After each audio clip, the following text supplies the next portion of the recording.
Well, we're in Genesis chapter 43, the continuation of the story of Joseph and his brothers, and certainly his father, Jacob. We're going to immediately start where we left off last week, which is they're about to run out of grain in Canaan again, and now Simeon is still in the dungeon, waiting on someone to come get him, and they haven't come back yet.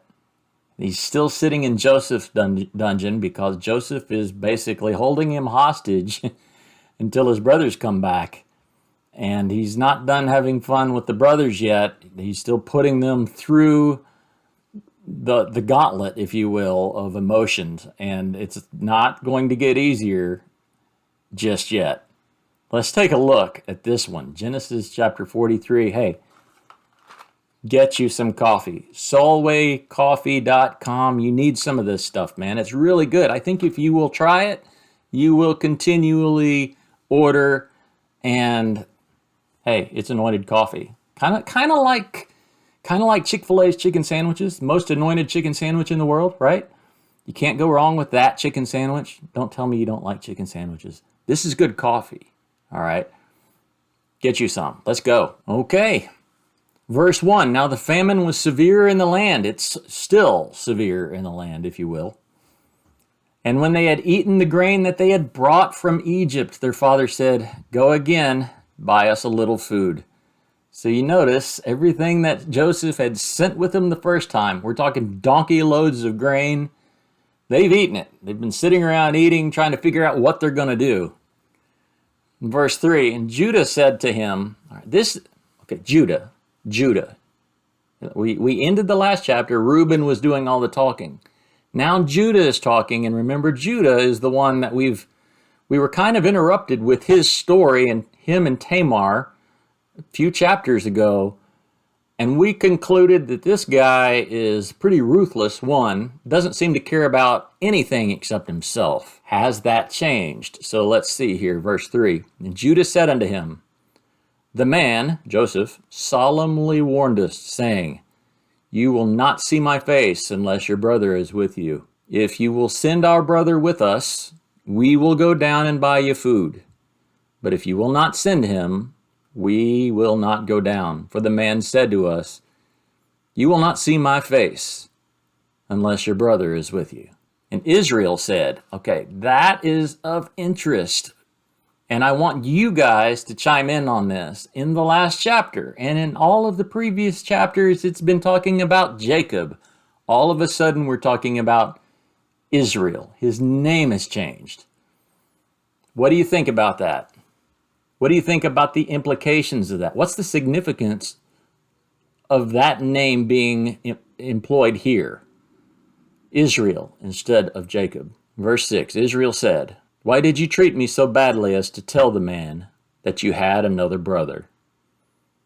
And they replied, the man questioned us carefully about ourselves and our kindred, saying, is your father still alive?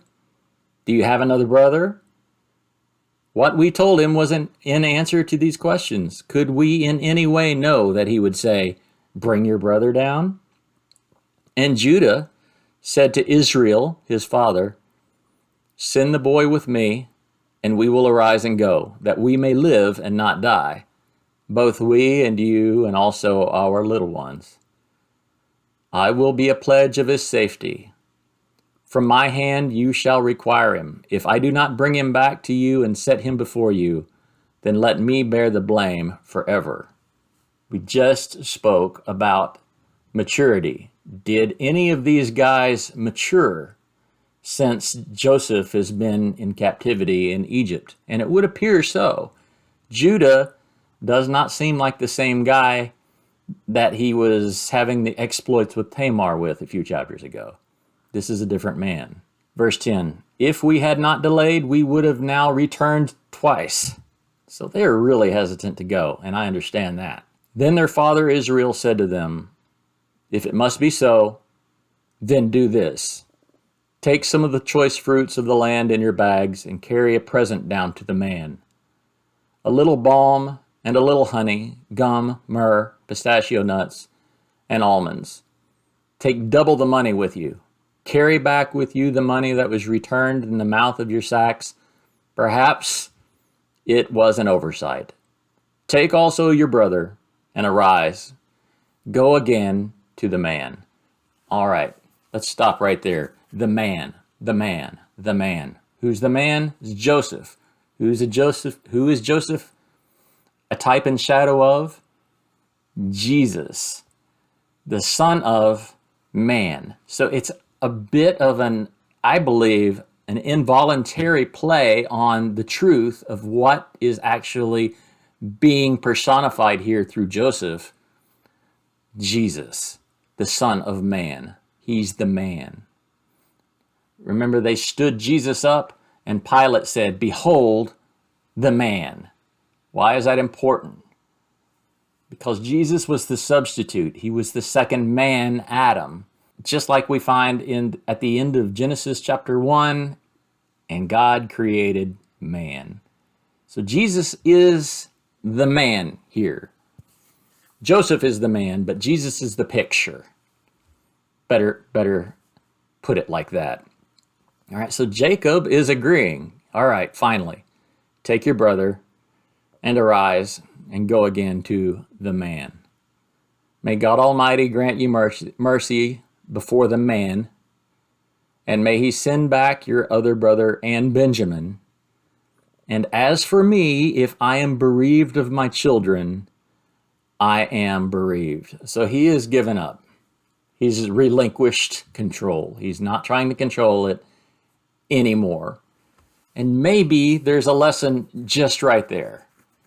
You know how when people are trying to get pregnant, couples are trying to get pregnant, and they do everything known to science, to medicine, and they just can't have kids, so they quit trying. And then what happens inevitably? They get pregnant. Sometimes when you just stop trying to control things, that's when things begin to happen. I think maybe that's what's going on here with Jacob. He's not going to try to control it anymore. Verse 15. So the men took this present, and they took double the money with them and Benjamin. And they arose and went down to Egypt and stood before Joseph. The phrase, down to Egypt, again. It's always down to Egypt. And when Joseph saw Benjamin with them, he said to the steward of his house, "Bring the men into the house, and slaughter an animal and make ready, for the men are to dine with me at noon." And the man did as Joseph told him, and brought the men to Joseph's house. And the men, his brothers, were afraid, because they were brought to Joseph's house, and they said, "It is because of the money which was replaced in our sacks the first time, that we are brought in, so that he may assault us and fall upon us to make us servants and seize our donkeys." So they went up to the steward of Joseph's house and spoke with him at the door of the house, and said, "O my lord, we came down the first time to buy food. And when we came to the lodging place, we opened our sacks, and there was each man's money in the mouth of his sack, our money in full weight.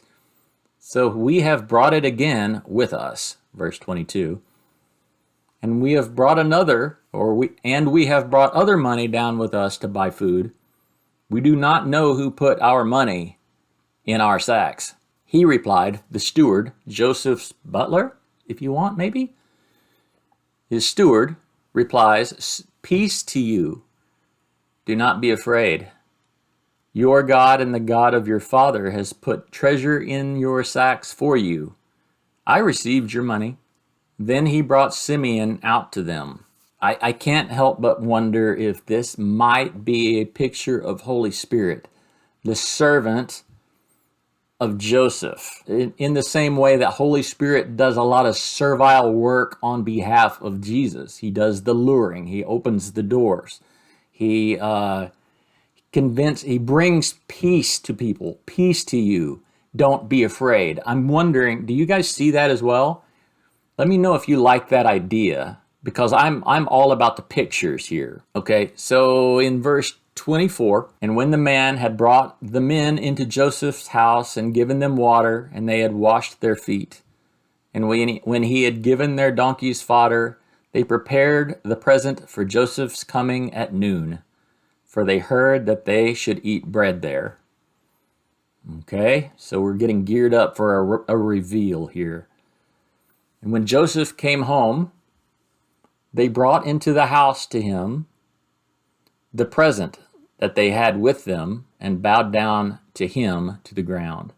And he inquired about their welfare and said, "Is your father well? The old man of whom you spoke, is he still alive?" And they said, "Your servant, our father, is well. He is still alive." And they bowed their heads and prostrated themselves. And he lifted up his eyes and saw his brother Benjamin, his mother's son, and said, "Is this your youngest brother, of whom you spoke to me?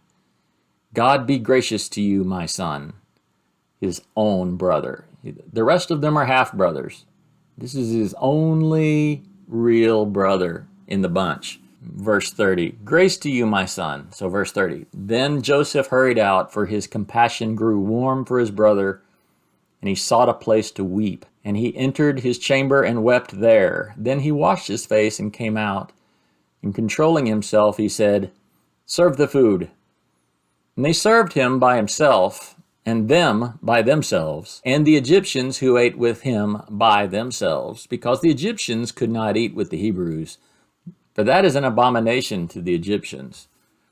All right, that actually does come into play later, in later chapters. "And they sat before him, the firstborn according to his birthright, and the youngest according to his youth. And the men looked at one another in amazement. Portions were taken to them from Joseph's table. But Benjamin's portion was 5 times as much as any of theirs, and they drank and were merry with him." I just love this. It doesn't make immediate sense, does it? Why is so much being given to Benjamin? Is it just because he's the other son of Rachel? Or is it because he is the full brother of Joseph? What's the deal with so much blessing on the real brother? And now we can, let me switch back to full screen here. Now we can perhaps see a little bit into Jesus, who became our firstborn. He obtained the firstborn blessing, but if we are in him, then we receive the firstborn blessing as well. The birthright, the blessing of the firstborn, the double portion. That's all a double portion is the blessing of the firstborn. So when Jesus becomes the one who inherits everything, it says, Paul writes, that we are joint heirs with Christ. What does joint heirs mean? It doesn't mean we are also heirs. It doesn't mean we get something. It means we get what Jesus gets. And that's exactly what you're seeing Benjamin get, basically. He's getting 5 times what anybody else gets. He gets the firstborn portion. That's us. That's you. That's me. Because we accept Jesus as our kinsman redeemer. He is our brother. He's the one that has basically won us a full inheritance, the full blessing. That's a topic for another time. But that is all of Genesis 43. And you can see that we still don't have a reveal. That may have to come next week. So I hope you guys will sit around and think about that. Don't read ahead. Okay, you can read ahead. Just drink coffee while you do it. And I will see you next week. You guys be blessed. Peace.